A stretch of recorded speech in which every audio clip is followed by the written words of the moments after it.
Rascal, பட்ட பகல்ல வந்து கூத்தடிக்கிறதுக்கு இல்லடா அரசாங்கத்துடைய கெஸ்ட் ஹவுஸ். அத சொல்றதுக்கு நீ யாரா? என்ன தைரியம் இருந்தா என் பர்மிஷன் இல்லாம நீ இங்க வருவ? செத்து போன கள்ளச்சாராய வியாபாரி உன் அப்பனை கேட்டுதான நுழைஞ்ச. என்னடா சத்தம்? பெட் இருக்கும்போது ஏன்டா தரையில உருள்ற?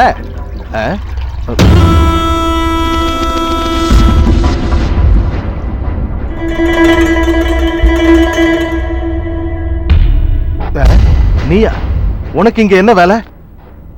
எங்க வேணா வந்து என்ன வேணா பண்ணலாம் நினைச்சிட்டு இருக்கியா? மரியாதையா இங்க இருந்து போறதுதான் உனக்கு நல்லது. இது வேற ஏரியா. இந்த ஏரியா வேறன்னு தெரிஞ்சுதான் நான் இங்க வந்தேன். ஆனா இங்க என் அம்மா மாதிரி பாசம் வச்சிருக்க என் அண்ணியோட அப்பா இருப்பாரு நான் எதிர்பார்க்கல. அப்படின்னா நீ என்ன இங்க பார்க்கவும் இல்ல, இப்படி ஒரு சம்பவம் நடக்கவும் இல்ல.